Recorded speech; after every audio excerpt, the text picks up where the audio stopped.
make something out of it, believe me.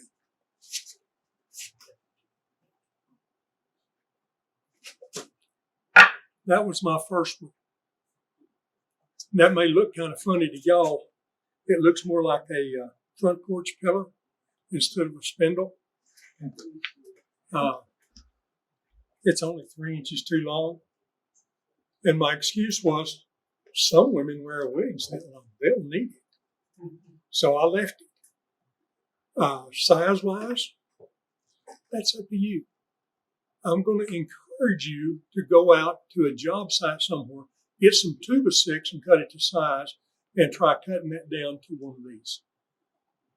I've got 2 or 3 of them in the house. They all belong up on the shelf that I have called the shelf of infamy. That's my pile of things that I've made in the past that nobody but I get to see. If you've never tried to turn fur, more power to you. It's terrible. It works really well if you know how to sharpen your skew and know how to use it. I can't do either one of them. But it does sandpaper. So. Yeah, you can use sandpaper. But it'll kill your sandpaper. It logs down. Believe it or not, sanding construction grade wood will ruin more sandpaper than sanding that sapele or mahogany or mesquite because it will load it down. But once you get one cut, especially if you can cut it with a skew and cut it clean, that's a good learning experience. You will never forget how to use your skew again. You may have to go back and practice a little, but it's well worthwhile.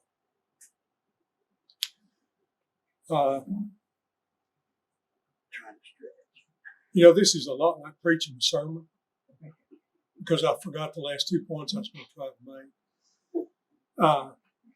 They'll come to you night about bedtime. Yeah, that's how it usually works.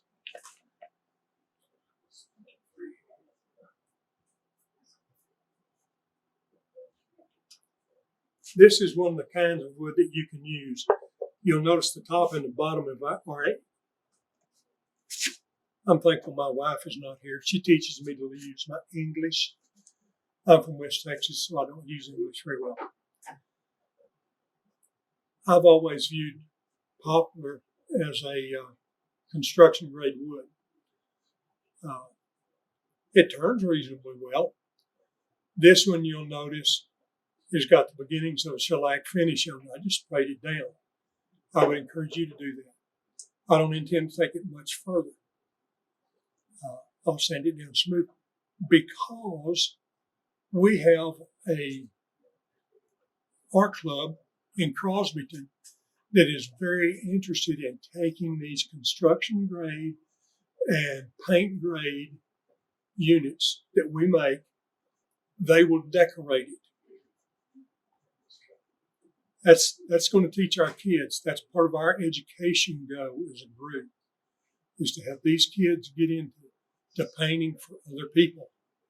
And I'm hitting on that same point again. You're helping somebody out.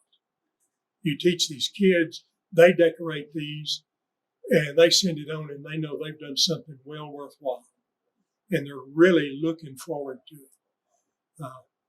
I don't know. I've talked to Tracy, and she's debating changing jobs. And if she does, I don't know what that's going to happen. What's going to happen to us a little on down the road. But she's the teacher in charge of that art club.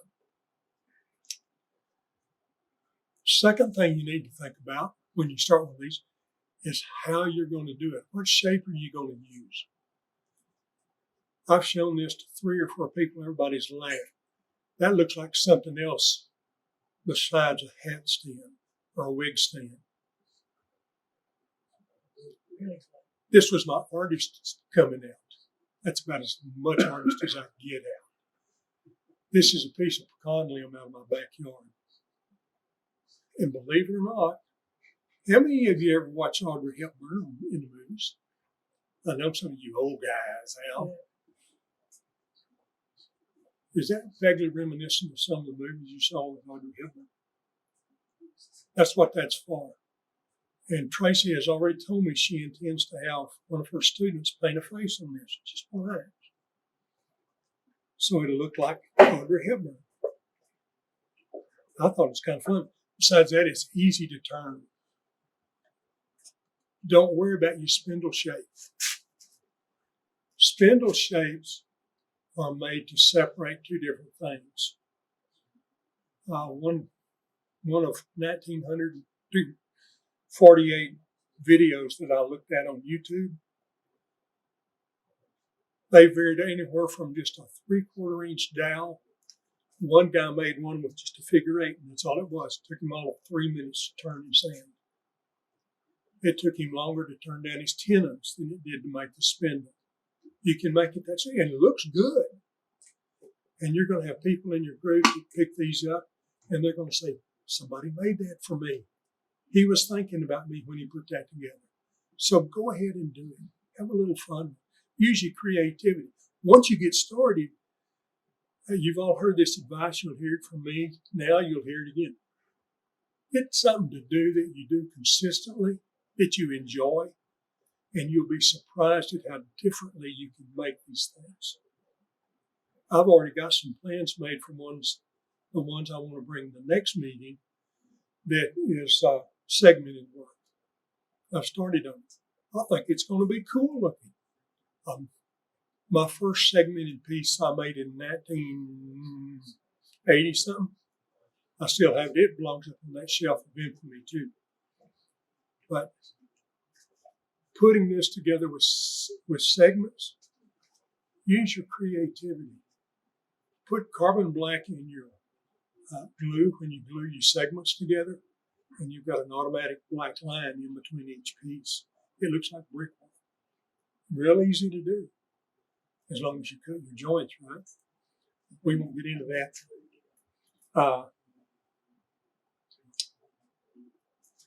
I'm going to lay this down before it falls down. And then there's some of you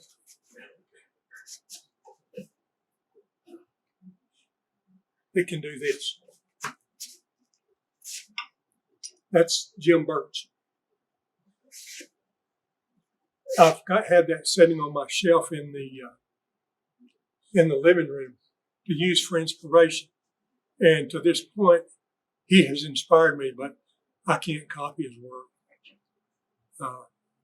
I've had a lot of fun trying, but that gives you a goal to shoot for. It's that kind of stuff. And there will be women that really appreciate this too. And believe it or not, there are men that will appreciate this. There's men that lose their hair too. Not all of us due to cancer, but we won't get into that.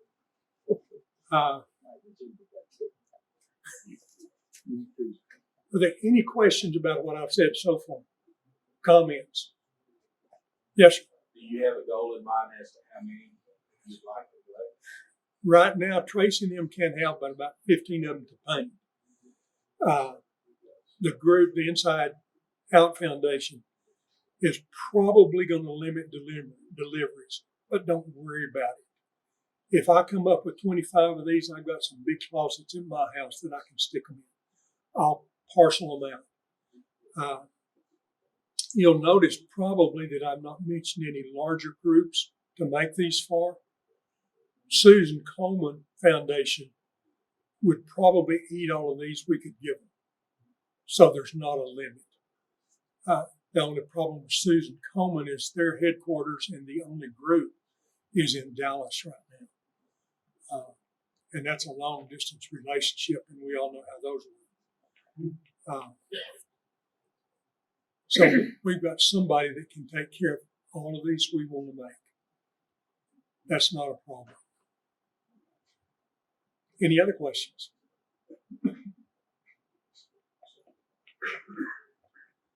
Let me put these back here and get them out of my way, and then I'll start running off at the mouth.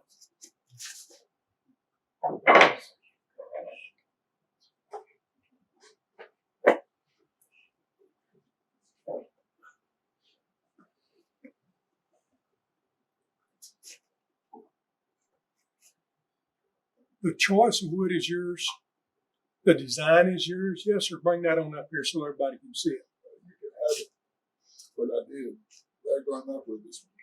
Cool. I think they ought to put their name on all of them. Well, I would kind of like to, but they don't always recommend that for a lot of reasons. Some I don't really understand, and I think that we as a club decided not to put our names on there other than South Plains Woodturners. Well, that's right. I didn't mean individually. I meant Yeah. the club, so they would know where it came from. And my first thought when you showed me that was, could we talk Michael into putting that on the bottom of all of them? But that'd be a huge load to do. So Remember that it's in the news. it is in the newsletter? Yeah. You shouldn't say things like that in front of me because that means I haven't read my newsletter this morning. What newsletter? Did we get one? Huh? I saw it. Is there one newsletter? How many of you get the newsletter by email? If you don't, talk to Michael over here. Talk to somebody. Let's get you online so you can get this. You should know by now that we have a Facebook group. We have an Instagram group. And provided you read things like that more often than I do, you can stay informed.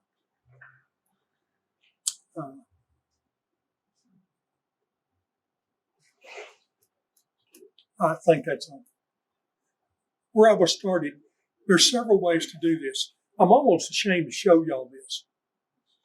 Because if you look at my samples, they're kind of rough.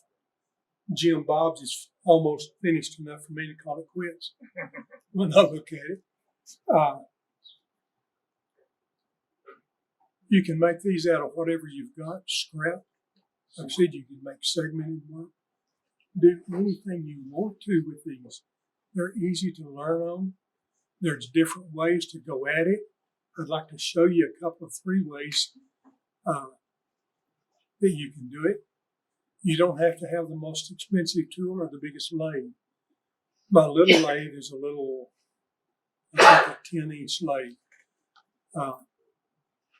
You can turn a hat stand on it because most of these need to be limited to about 5 to 5.5 inches in diameter. That's both the top and the bottom. It helps some if the bottom bowl is about 6. Not mandatory, but it comes in real handy. It keeps things from toppling as well. The top, limit it to about 5 inches. Don't make it like I did this one. This is way too big. It would fit some fatheads like me if I wore wigs.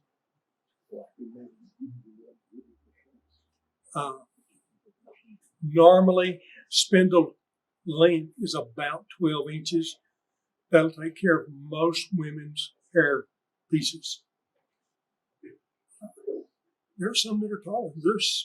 I've already had a couple of people tell me, hey, this is just right for what I've got. So what I'm saying is none of this is written in stone. You can do what you want to. Practice with it. So see, you've got a lot of things here. You've got design criteria. No, there's not any, as long as you fit it in with some general dimensions. Finishes, that's up to you. Some people don't want finishes on their stuff. They're afraid of finishes, believe it or not. I would imagine that most of mine will be a food grade finish when I get finished. I usually use shellac and wax on something like this. But some women, they just want bare wood. And a large majority of them don't know the difference between lacquer and polyurethane. So you're free to use whatever you want.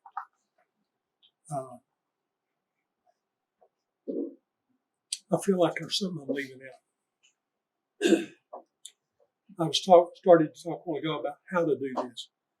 You can work the bases for this just like you do your spindles.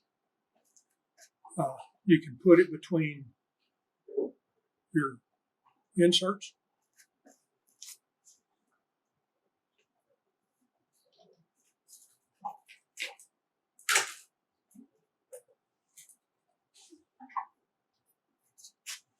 This works really well. I would make a suggestion.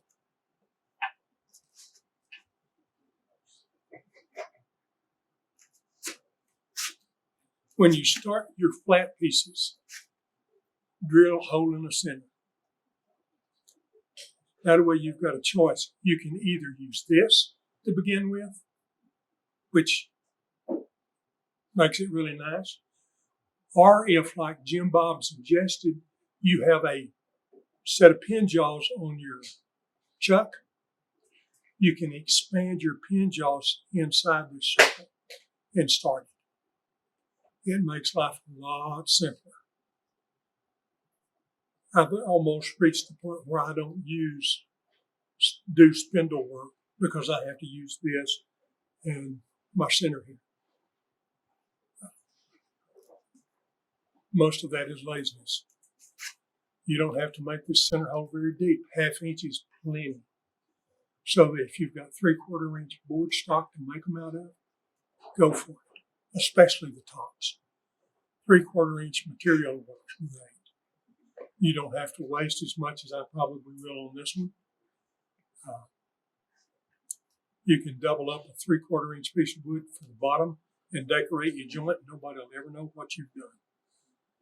You've had a lot of fun doing it. You didn't spend much money. And if you work at it, you can do one of these in about an hour or a little less.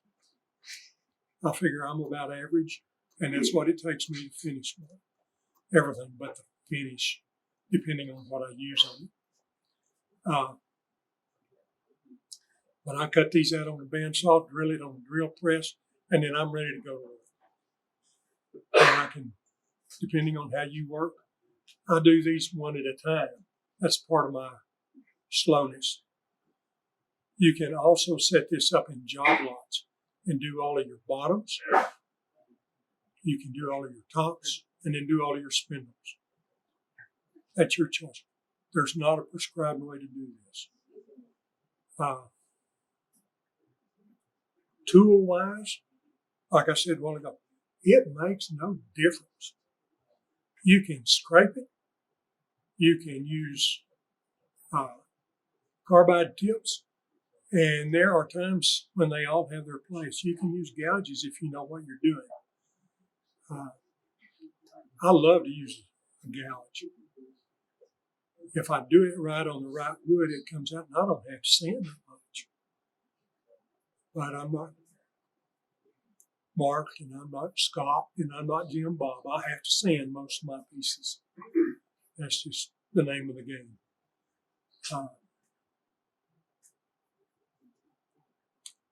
Any of you have any questions about material or equipment that I use?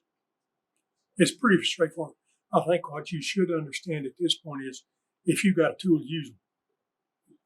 That's one of the things David used to say, I don't care what you're doing, just do it. Turn something. These are easy, they're good practice. You get in a lot of experience.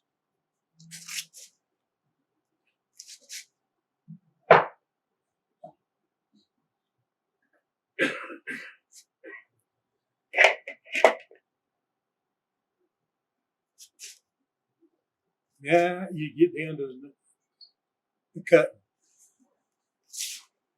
Mark knows what I was fixing to say and almost see it. If you're gonna fly. If you've got a wood lathe, I hope you bought your safety equipment before you ever turned it on. I've been a nurse for 35 years. Don't use a lathe without safety equipment, people.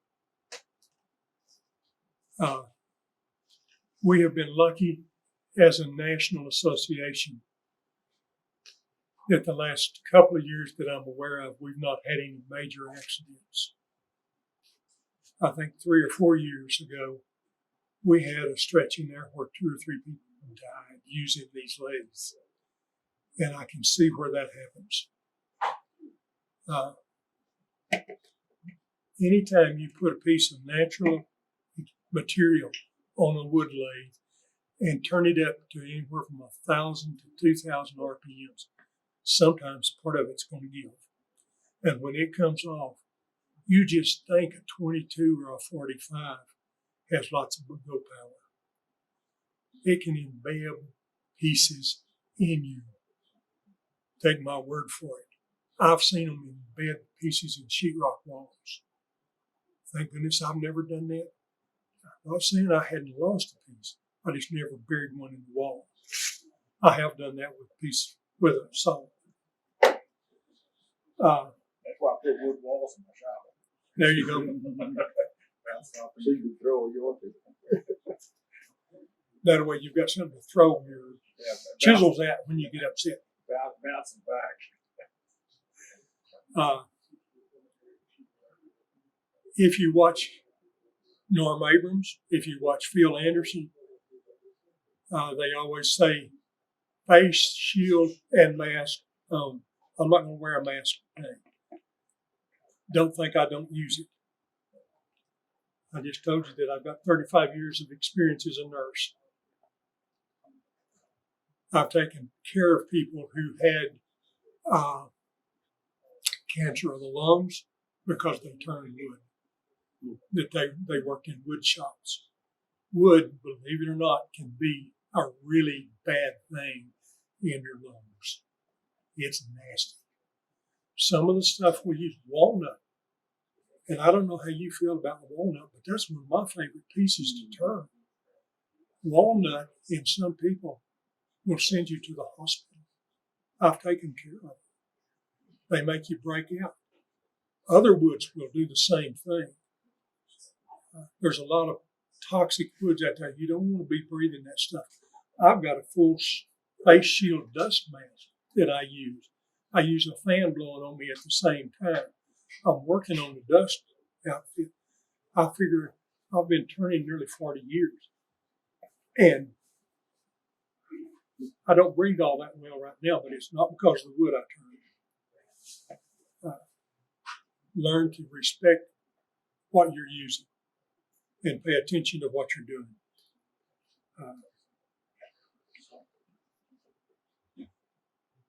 I can't think of anything else I'm going to say. What am I missing?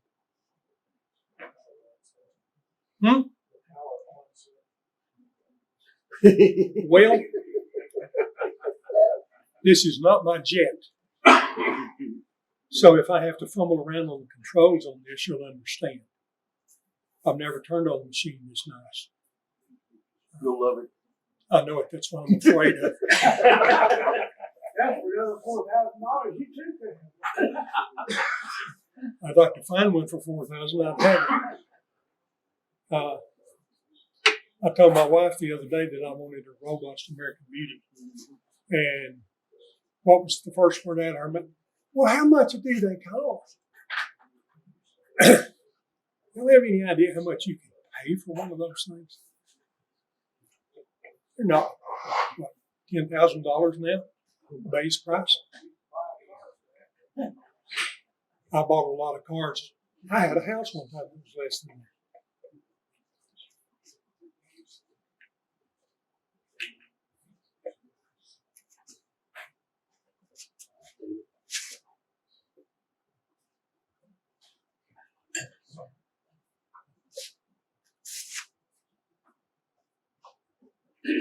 I'm going to ask a favor of you.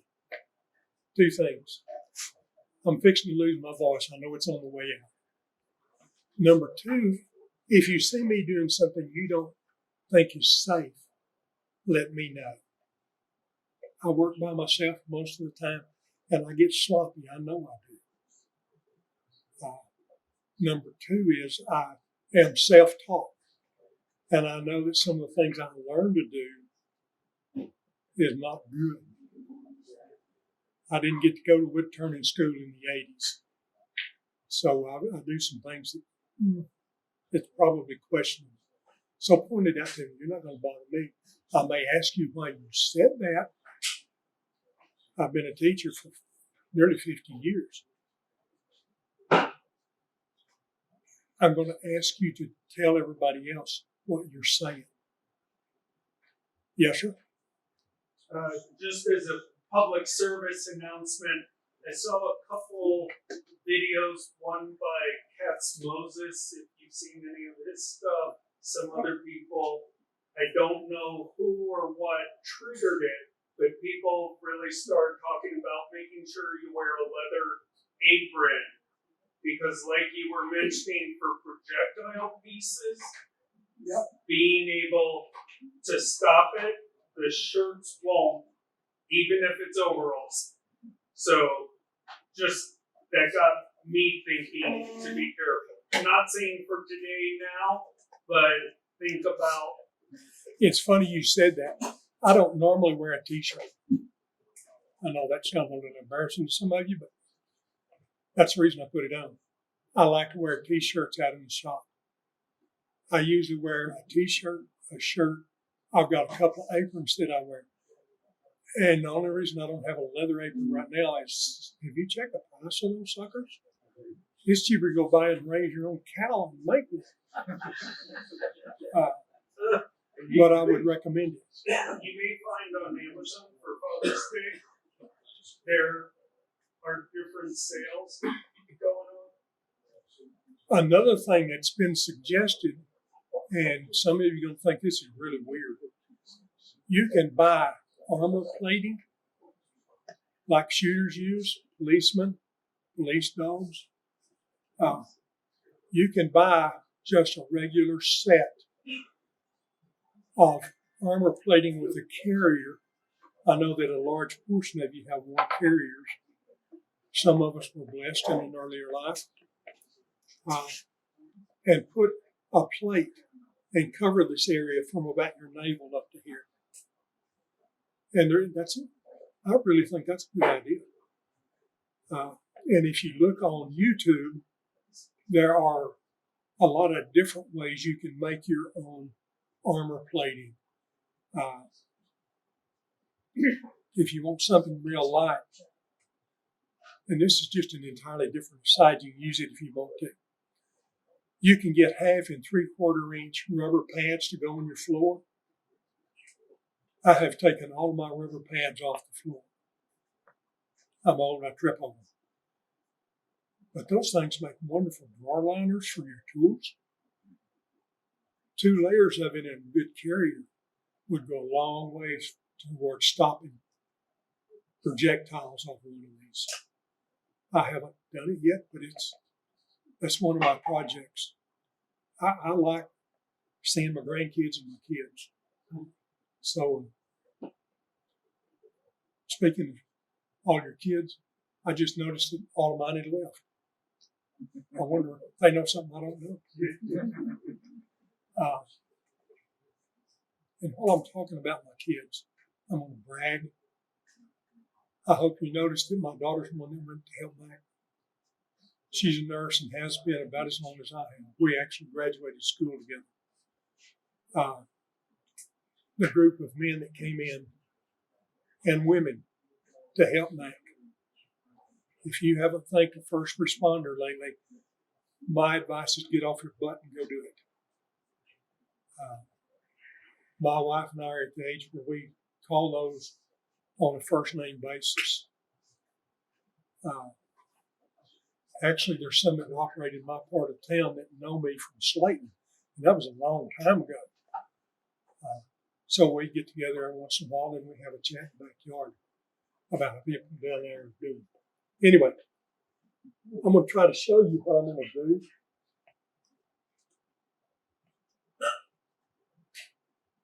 You all know to check your machine. Make sure it's locked. Make sure everything is expanded.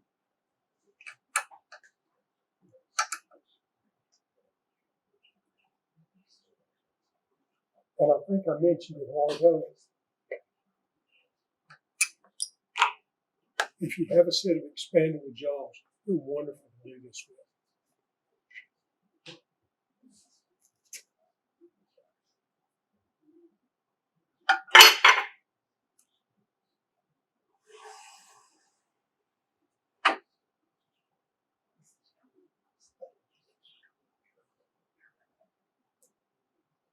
When I go to the problems here, did you know that I've never lost a piece off a chuck? No, that's not true. I actually cracked a piece of wood one time. and it blew up on me.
Remember a while ago I said this piece of wood was way too thick for a top? It is. So I'll probably make a big mess. But this is the time to start shaping. But don't shape your top to start with. I usually try to go in and cut my tenon, whatever you want to call it, to hook this to a set of jaws. It's just an easy way for me to operate. You probably got your own ideas, but think this out before you start your project and simplify matters for yourself.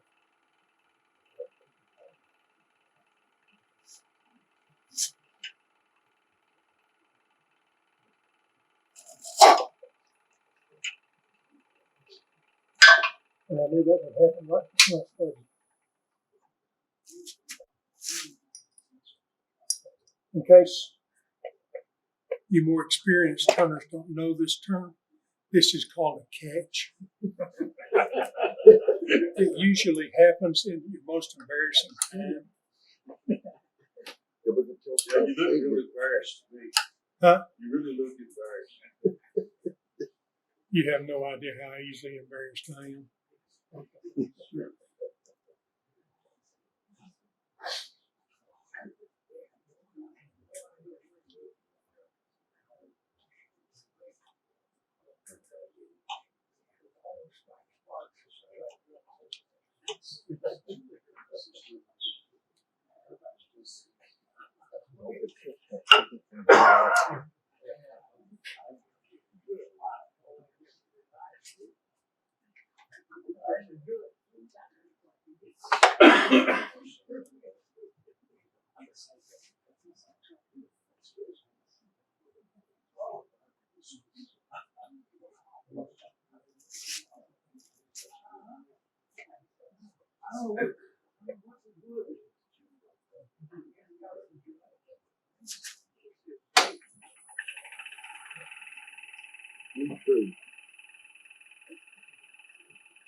In case you don't know it,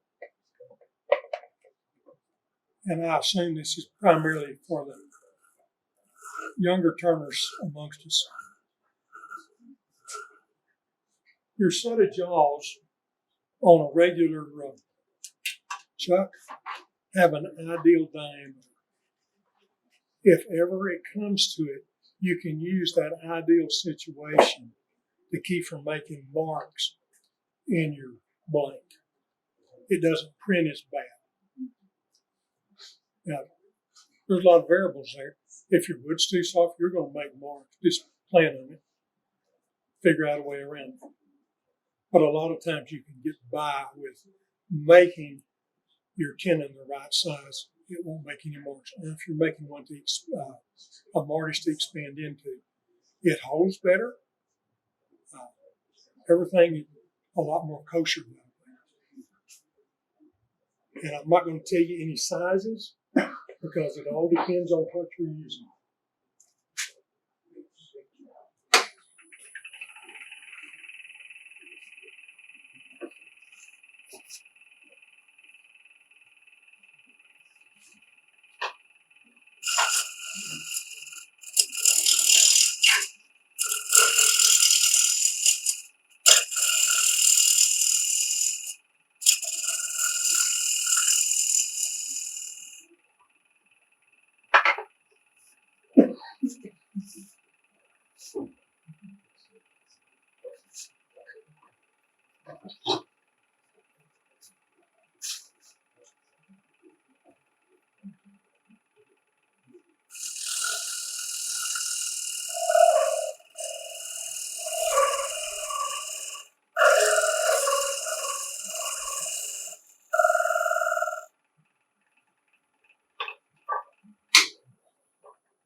Also, if you don't know it, when you use a chuck of any kind, really, make sure you tighten all sides of it. You can usually get by if you just use one, but you're also taking a chance that the other side didn't tighten down properly. Just a word of warning.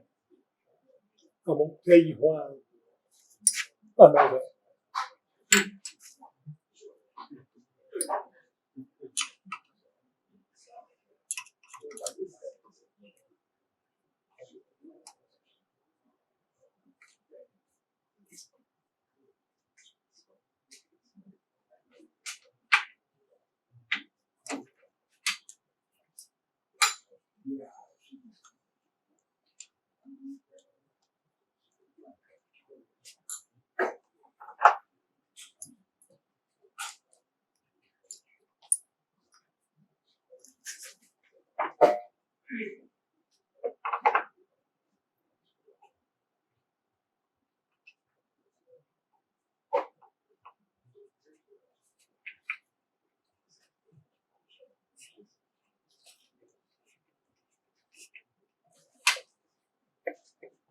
Another thing you might want to know if you use chucks very much,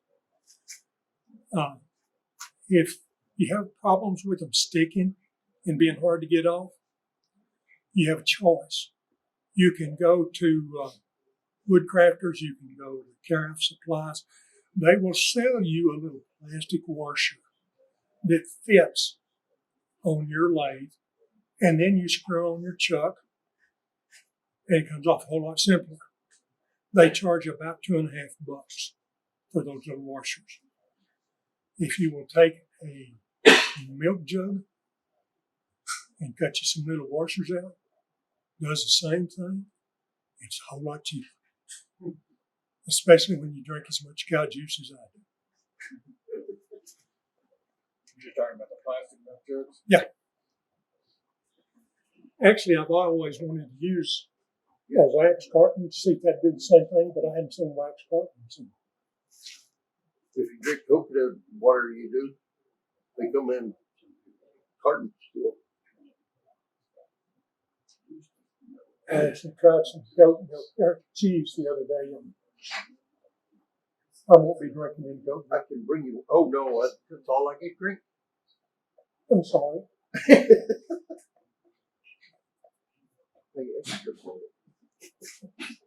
Okay, now we get to start playing. This is where you decide how you want to make your top or your bottom. One of the first things on your bottom that you need to realize or think about is how big your tenon's going to need to be. How big is your spindle going to be diameter wise? Because you need not a flat area, but a sloped area, and slope it towards the mortise. And the reason you do that is so when you go to tighten it down and glue it, it covers up your joint. It makes a better joint that way. You get a stronger glue joint that way. Does that make sense? The diameter, that's your choice. You can do what you want to. Just make life easier on you. And if you're ever going to make a mortise or a tenon where you have a joint, if you'll make it where it's sloped just a little, the 32nd, a little bit more, that's all you need. Makes better joints. It's easier to work with. Well, glue kind of just fills in, right? Yeah. And what kind of glue would you use generally? Type bond 2 or something, or 3? I started out using Elmer's white glue. And believe me, I have 2 gallons of it in my storage deal at the shop. I know what kind of glue. I use a lot of Tight Bond 3. I've got 2 or 3 bottles of it. You can also use super glue. I would advise you to use the thick stuff. It covers and spreads better on something like this. And it gives you a little more time if you're living right. There's not ever going to be a lot of strain on one of these, so it really doesn't make that big a difference. So just whatever you want to use.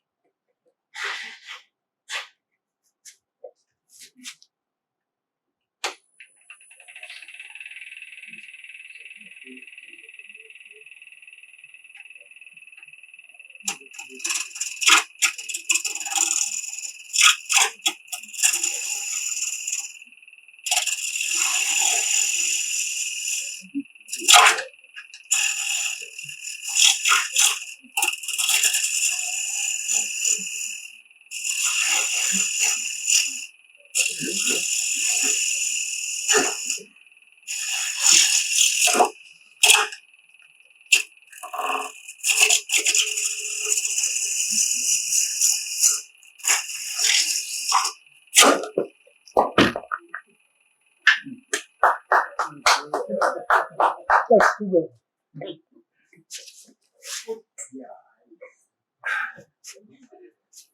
Thanks, sir. You're welcome. See, now I have a design opportunity here. I told you what he does. You don't make mistakes.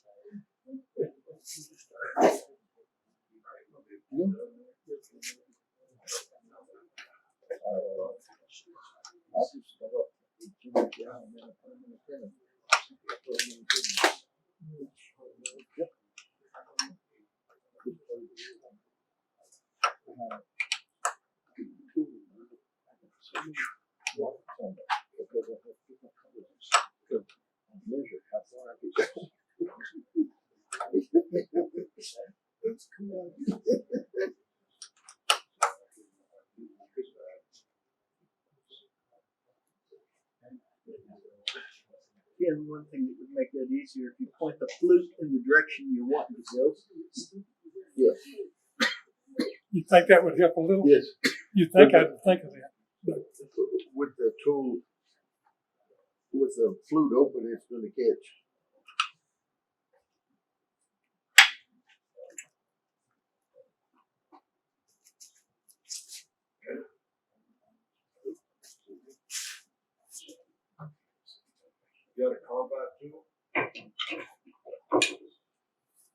Now you know why I brought so many tools. I got one out.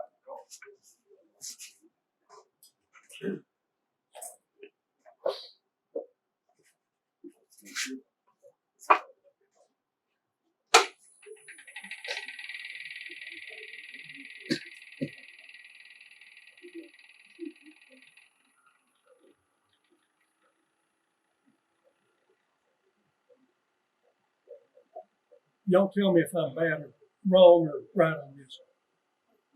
I turn my speed up using carbide tools. Most of the time they're scrapers. And the faster you scrape, the better off you are. I'm gonna pass on that. Right now, I'm turning this about 1900.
And if anybody says about something about the rough finish up here, you tell them you're trying to make it look like a corn cob. Any excuse is good.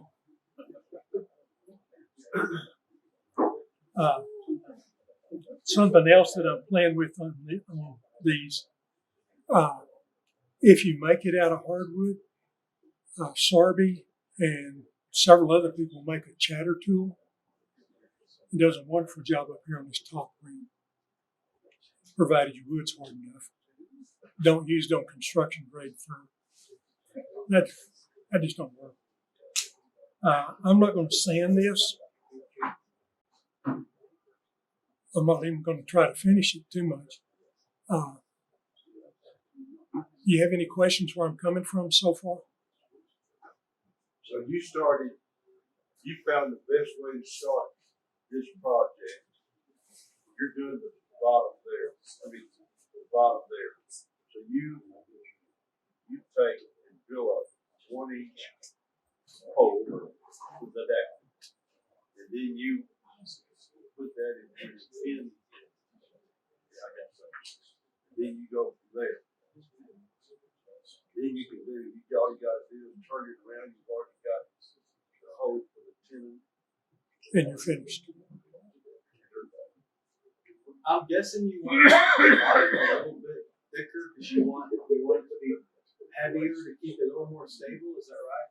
That was one reason I said what I did about how big the diameter you make, the weight, and the size of that helps. Weight probably helps more than anything. You'd be surprised how light most wig pieces are. So you don't need a lot of weight, but some helps, yes. And the 6-inch is what you call it. That will sit better on people's dressers. Most of the time. Get more wigs in next to each. I don't own hand chuck like the way you did. On the bottom of mine, I sanded it flat, and then I covered it with blue tape. And I covered my face tape with blue tape, and I put CA glue, glued the two tapes together. So it worked just like a double stick tape. It held it while I turned the whole bottom. Pulled it off just real well. Blue painters? You held it? I put tape on the bottom of that, and then tape on the face plate. And it glued it and stuck it together. No screws. No screws. Was you nervous? You can't hog it out, but you have to take lighter cuts. But it certainly held it. Wow. That's a nice idea. I've never thought of trying that. I have a lot of double-sided tape, but I don't trust it enough yet to know how well it works.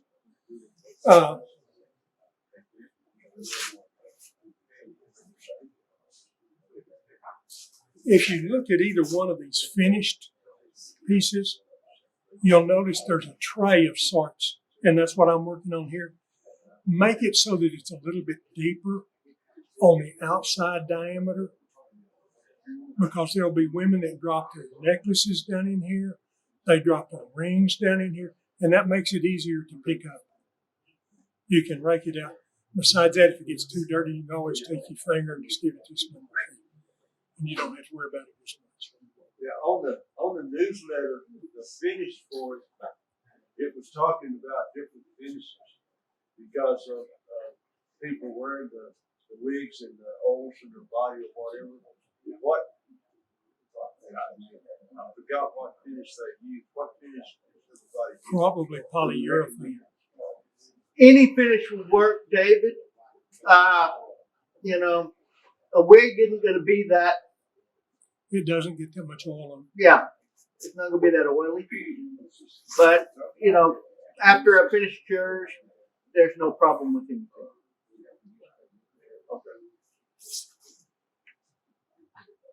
Anything else? Yeah, I was thinking too, you talked about joining pieces together and making it look different angles. Is there anything if you glue together, once you get it glued together, you turn it, it'll be a real unique design. People looking at it.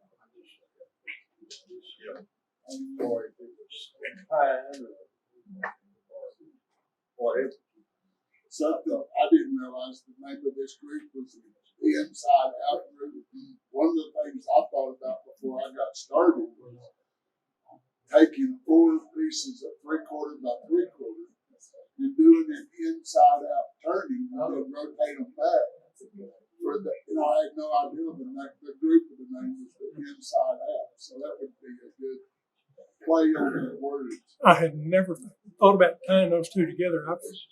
In my mind, I have one that's an inside-out turn. I think that would be really cool. You're talking about When you turn them and then rotate them all 90 degrees. right. That would be a real cool experiment. Big difference. It'd be different. You can make them out of segments. I don't encourage segmented spindles because I don't like to turn them. Y'all seen what I do with a solid chunk. Well, the only thing you're going to do if you turn the segmented spindle, you're going to desegment it. That's all you're going to do. See, I'm good. I multitask a lot.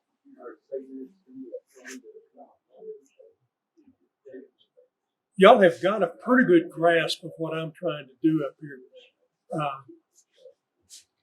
I think my challenge for y'all right now is to go home and try it with whatever you've got. Good. There's one left. A paint grade. David Turner. If anybody else wants some, I've got 3 of them up here. 3.5.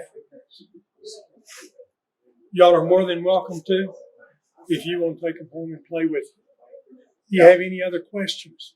And I'll bring some more next month. This is an ongoing project, and I'm going to encourage you again. Make somebody feel good, yourself and them included. Any other questions? I'll make a motion, we clean up and go eat somewhere. All right. Thank you, Ken. Thank Bye. Joe.